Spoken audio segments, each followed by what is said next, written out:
1, 2, 3, come on. Come on, come on.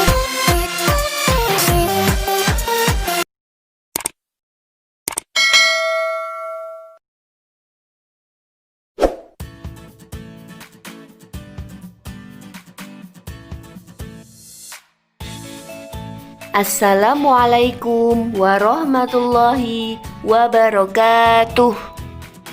Selamat pagi soleh-soleha kelas 4. Semoga sehat selalu dan tetap semangat ya. Sebelum memulai pembelajaran hari ini, mari kita bersama-sama membaca doa sebelum belajar. Bismillahirrahmanirrahim. Raditu billahi rabba wa bil islami dina wa bi Muhammadin nabiyya wa rasula. Rabbi zidni ilma warzuqni fahma. Artinya, aku rela Allah sebagai Tuhanku, Islam sebagai agamaku, dan Nabi Muhammad sebagai Nabi dan Rasulku. Ya Allah, tambahkanlah kepadaku ilmu dan berikanlah kepadaku kepahaman. Amin. Pembelajaran daring hari Kamis 22 Oktober 2020. Tema 4, berbagai pekerjaan. Subtema 3, pekerjaan orang tuaku. Dengan materi pembelajaran adalah dongeng. Coba anak-anak, ada yang tahu dongeng itu apa?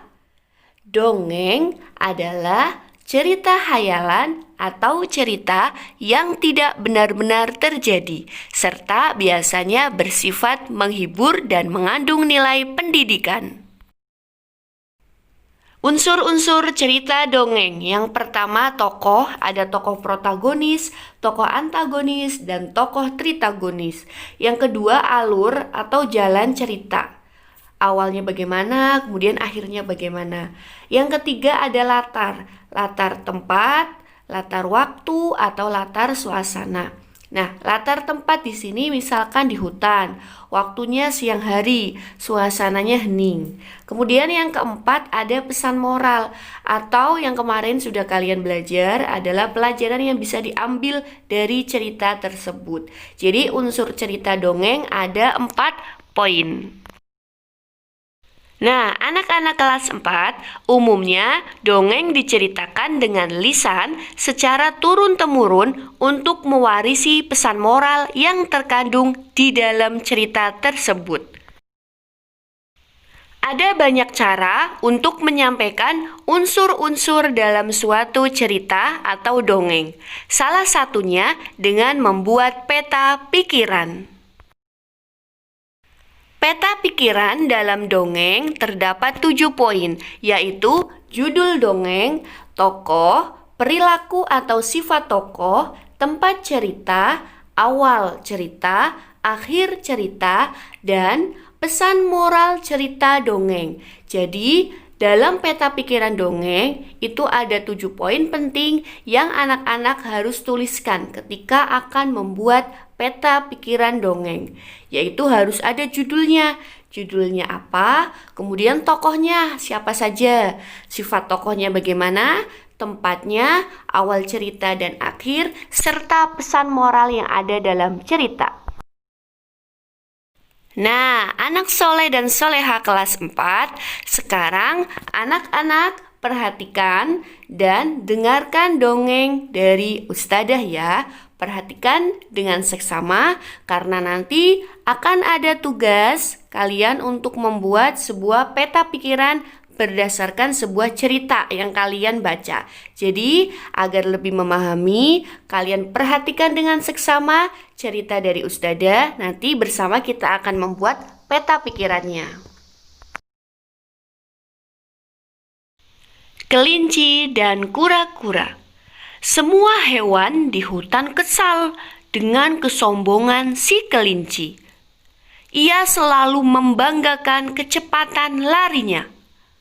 Untuk menyadarkan kesombongannya, Karu kura-kura kemudian menantang kelinci lomba lari melewati 4 bukit.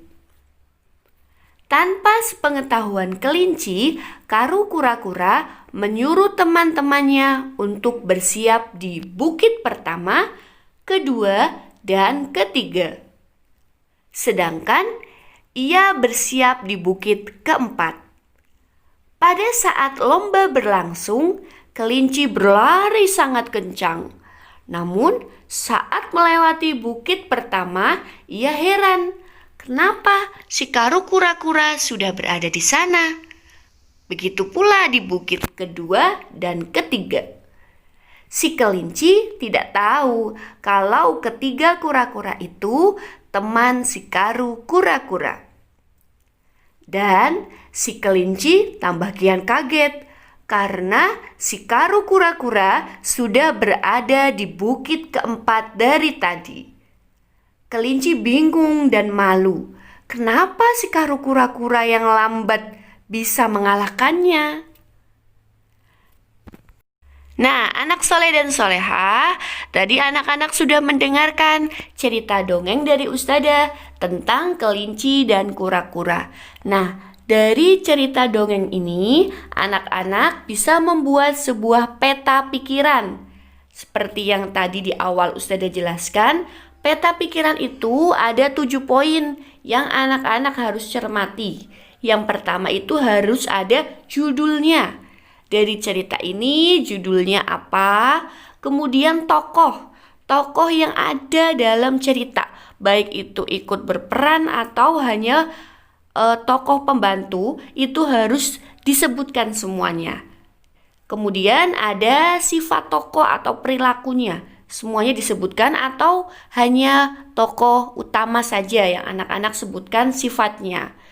Misalkan baik atau tidak baik. Nah, anak-anak jelaskan di situ. Kemudian ada awal cerita. Bagaimana awal ceritanya? Singkat saja awal ceritanya bagaimana. Kemudian akhir ceritanya bagaimana? Endingnya. Nah, di situ anak-anak jelaskan secara singkat saja. Kemudian setelah itu ada latar tempat. Nah, tadi kan setelah anak-anak mendengarkan cerita dari Ustadzah, mencermati kira-kira tempatnya itu ada di mana kelinci dan kura-kura ini. Dan yang terakhir ada pesan moral.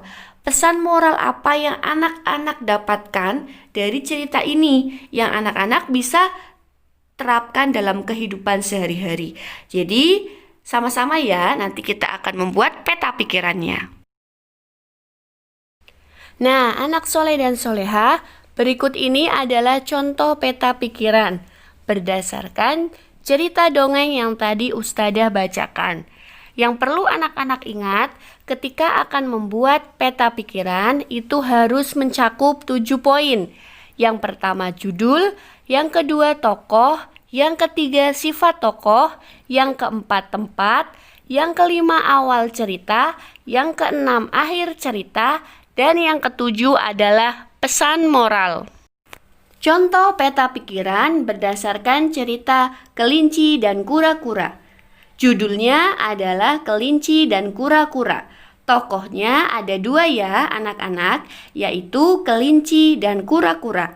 Ketika anak-anak membaca sebuah cerita dongeng dan ternyata tokohnya misalkan ada 3, 4, atau 5, maka anak-anak sebutkan semuanya ya.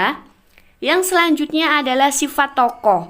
Sifat tokoh adalah penjabaran sifat dari tokoh yang sudah anak-anak sebutkan. Misalkan ada 5, maka harus dijabarkan bagaimana sifatnya dari masing-masing tokoh tersebut.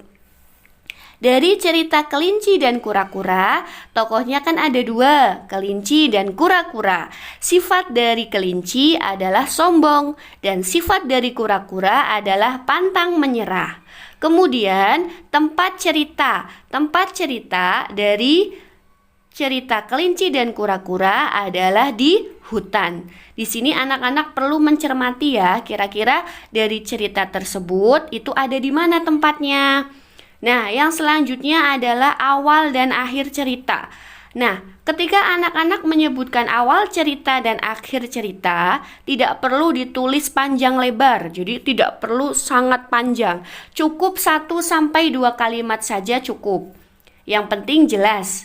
Nah, dari cerita kelinci dan kura-kura, awal ceritanya adalah kura-kura mengajak kelinci lomba lari. Kelinci menerimanya dan mengira akan menang dengan mudah. Itu singkat ya, nggak terlalu panjang, hanya 2 kalimat. Kemudian akhir cerita, kura-kura berhasil sampai lebih dulu di garis akhir dan mengalahkan kelinci. Kemudian yang terakhir adalah pesan moral atau pelajaran yang anak-anak bisa ambil dari cerita kelinci dan kura-kura, yaitu janganlah berbuat sombong dan menganggap rendah orang lain. Tetap selalu bersemangat dan gigih dalam mencapai sesuatu. Itu adalah contoh peta pikiran berdasarkan cerita kelinci dan kura-kura. Faham ya anak soleh dan soleha kelas 4? Semoga dapat memahami penjelasan dari Ustadzah. Nah, bagaimana anak-anak? Mudah ya membuat peta pikiran berdasarkan cerita dongeng. Sekarang anak-anak waktunya mencatat.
Tugas hari ini, anak-anak mengerjakan soal Ayo Berlatih di buku pena 4B halaman 59 nomor 1-3. Kerjakan di buku tulis tematik. Ustadzah tunggu maksimal pukul 8 malam.